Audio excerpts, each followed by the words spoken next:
So I was representing water at the Mission Cliff Bungalow Community Support Center for the entire week following the flood.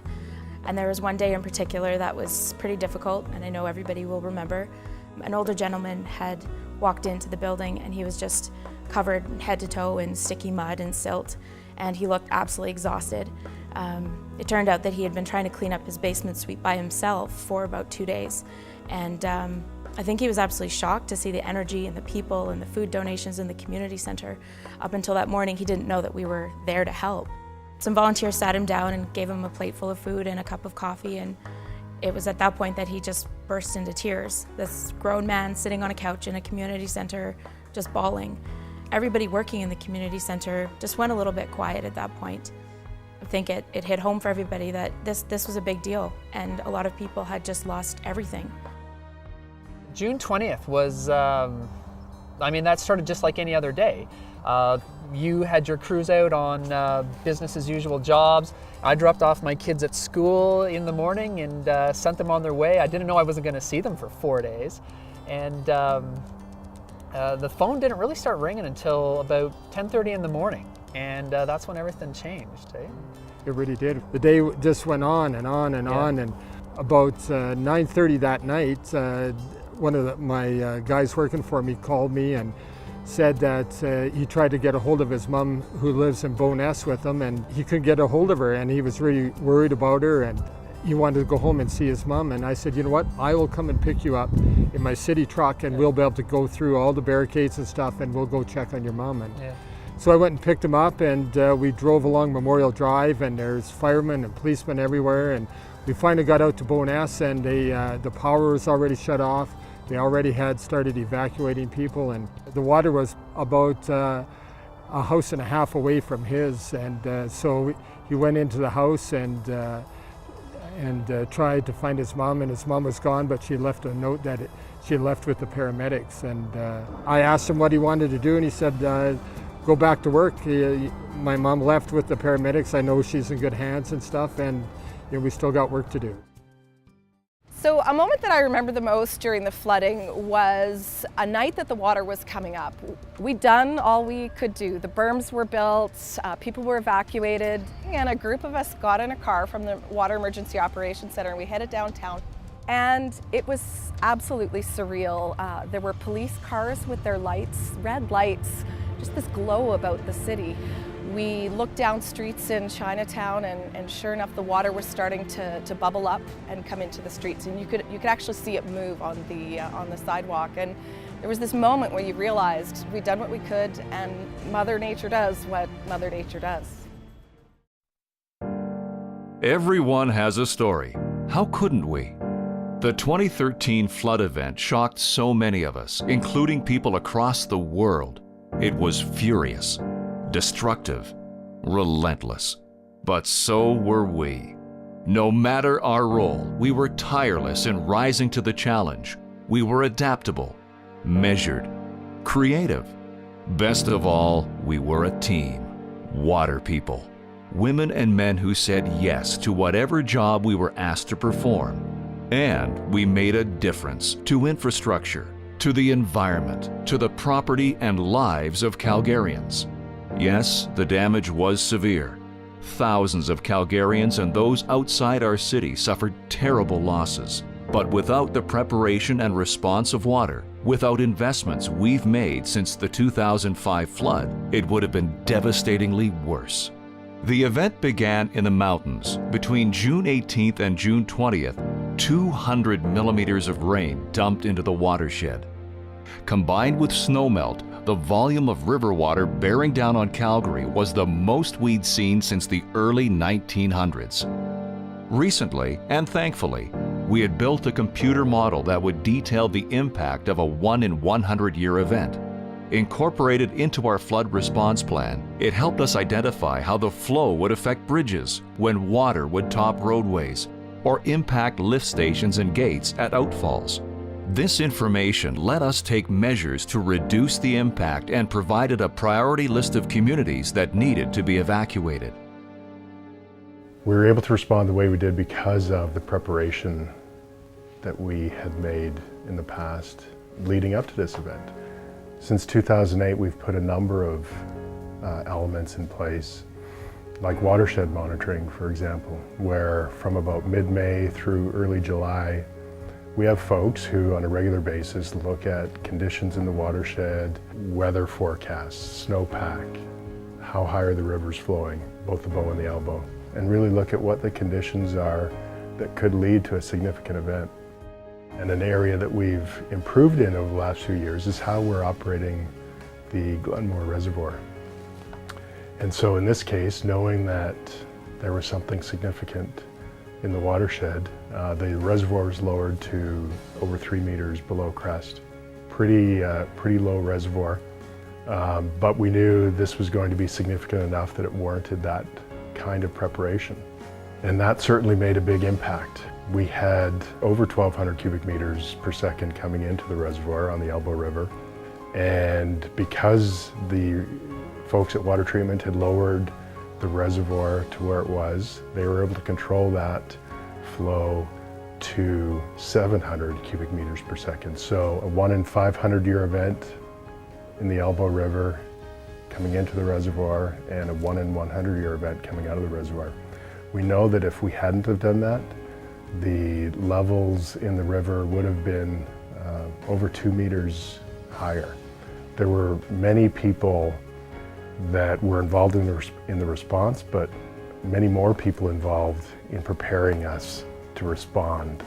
I think about, for example, the Inglewood flood wall and the perseverance that the folks in infrastructure delivery had to see that project through to the end and make sure it was completed.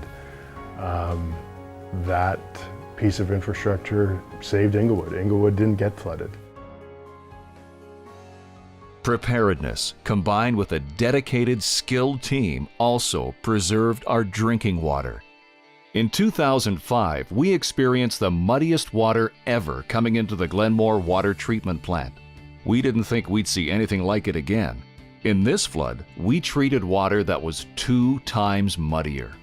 Yet throughout, we were able to produce and deliver clean, safe drinking water.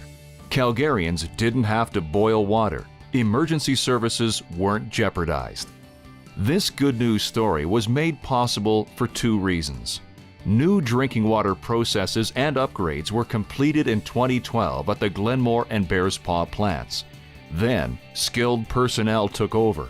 At Glenmore, crews overcame those 1 in 500 flow challenges to eventually regain control of the plant. Meanwhile, Bearspaw staff were unsung heroes. Facing 1 in 100 year flood flows along the Bow River and high turbidity levels, they continued to pump out high volumes of potable water that supplied most of the city. Our wastewater treatment plants too had stories to tell. Pine Creek was unaffected and helped take pressure off our Fish Creek plant, which, late on Friday, June 21st, was threatened by overland flooding. Only swift action by water employees averted a disaster. A crew, just finishing dinner after a 13-hour day, hurried to the plant, unloaded 1,600 sandbags, and on the fly, designed and built a wall that saved Fish Creek. And that work by the construction services crews to protect Fish Creek plant turned out to be a really important piece of the whole picture for our wastewater treatment. As it turned out, Bonnybrook suffered a lot of damage, both from inundation from the river, but also from the flooding that came in from the downtown area once downtown flooded. And there was really a heroic effort by our wastewater staff to really protect the plant as best they could under these early moments of enormous flooding. Their efforts to keep the influent channels as clear as they could, with debris coming in that was, large 10-foot lengths of 4x4 timbers and large rocks and debris, but to keep water flowing through the plant as best they could rather than around the plant. That, along with their efforts to protect the electrical and all the other components of the plant, turned out to be hugely important in our ability to recover compliance as quickly as we did. We had insurance adjusters on site through these early days to assess the damage, and their comments about the efforts of our wastewater staff were simply superhuman. Their comments were they've never seen efforts like this before during events of this nature. So it was quite remarkable. One thing I'd like to highlight, not just about our plant staff, but staff across all aspects of the response to the flood, is the fact of their focus on safety. So here we are in very exhausting conditions, new hazards, very treacherous hazards, and through the whole event, we had one lost time incident across the entire water business. And that speaks volumes about the efforts of our staff to watch out for themselves during these really hazardous conditions, but also watching out for each other. And I'd really like to congratulate them and thank them for their focus on safety during this incredible moment of exhausting work. It's a real tribute to their efforts. Whether we were operating heavy equipment while hanging over a precarious riverbank, scheduling the next day's volunteer list, or helping friends recover after the flood, we all have our stories. How quick thinking and heavy lifting saved a cul-de-sac of homes in Inglewood in the nick of time, where the land was being eroded at a rate of 3 feet per hour. How staff stepped into intensive roles at the H2OC and the EOC. How employees drove food and other supplies to field crews, navigating road closures and washed out bridges. How others, even spouses, transported water and wastewater lab samples when plants and electricity stopped operations. How, in some cases, within hours, we put back into service submerged lift stations, thereby restoring sanitary service to affected communities. How we pulled long shifts, had few days off, and had to remain focused every minute we worked. How every day a new challenge surfaced, and in a very measured manner, we said, okay, we'll handle it. Of course, we're not done. We have infrastructure to repair, rivers to clean, new maps and models to create now that the rivers have carved new channels. We'll debrief and review our successes, but because we're problem solvers at heart, we'll focus more on how we can improve our approach for the next flood event. No one can predict when Mother Nature will strike next. Regardless, we do know there will be countless stories of inspiration, dedication, and courage when water employees once again rise to the challenge.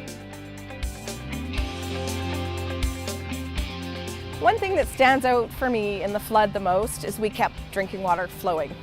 I've never been prouder to be a public servant. It's just fabulous to be part of such a great team.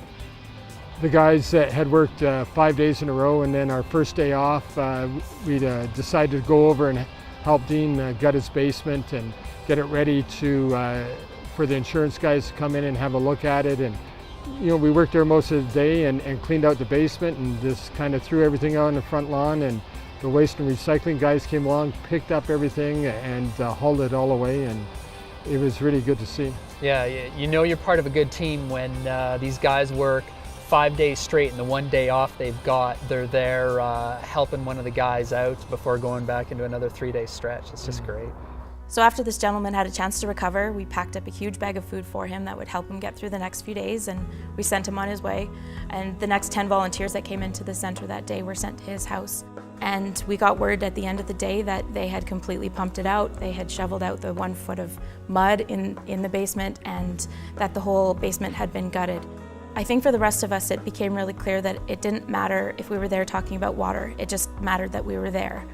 And I really hope that the help that that man received that day let him know that, he wasn't in it alone and that he was going to be okay.